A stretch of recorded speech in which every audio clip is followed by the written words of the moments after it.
কাতারের রাজধানী দোহায় ফিলিস্তিনের স্বাধীনতাকামী সংগঠন হামাসের নেতৃত্বের উপর হামলা চালিয়েছে ইসরায়েল, যা বিশ্বব্যাপী ব্যাপক নিন্দার জন্ম দিয়েছে। হামাস বলছে হামলায় হামাসের ৫ সদস্য নিহত হয়েছে। নিহতের মধ্যে হামাসের সিনিয়র নেতা খলিল আল হায়ার ছেলেও আছেন। এছাড়া কাতার নিরাপত্তা বাহিনীর এক সদস্যও নিহত হয়েছেন। হোয়াইট হাউসের দাবি, কাতারে ইসরায়েলের হামলার বিষয়ে আগেই সতর্ক করেছেন ট্রাম্প, যদিও তা অস্বীকার করেছে কাতার। ইমতিয়াজ আহমেদের রিপোর্টের বিস্তারিত। স্থানীয় সময় মঙ্গলবার গাজা যুদ্ধবিরতি আলোচনা চলাকালে কাতার রাজধানী দোহায় কাপুরুষোচিত হামলা চালায় ইসরায়েল। তেল আবিবের দাবি, হামাস নেতাদের লক্ষ্য করে এই হামলা চালানো হয়। ইসরায়েলের হামলার সময় সেখানে হামাসের বেশ কয়েকজন রাজনৈতিক নেতা অবস্থান করছিলেন।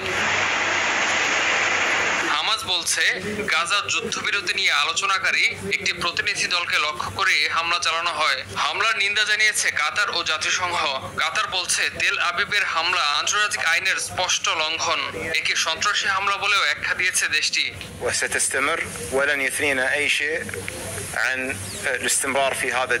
হামলার পর মঙ্গলবার হোয়াইট হাউসের তরফে দেওয়া বিবৃতিতে বলা হয়, দোহায় হামাসের শীর্ষ নেতাদের উপর ইসরায়েলের হামলার আগে কাতারি কর্মকর্তাদের অবহিত করে যুক্তরাষ্ট্র।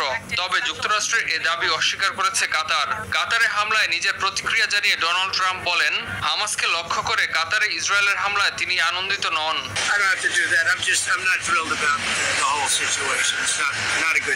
পুরো পরিস্থিতি নিয়ে আমি মোটেই খুশি নই। পরিস্থিতি ভালো না, তবে আমি এইটুকু বলবো, আমরা জিম্মিদের ফেরত চাই। কিন্তু আজ যে পরিস্থিতি হলো, এতে আমি রোমাঞ্চিত নই।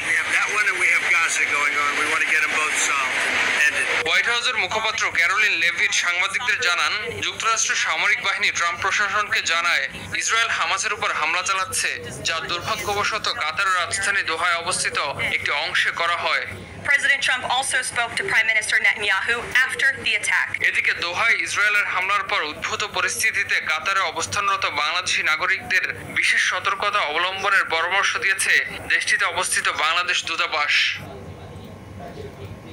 ইমতিয়াজ আহমেদ, RTV।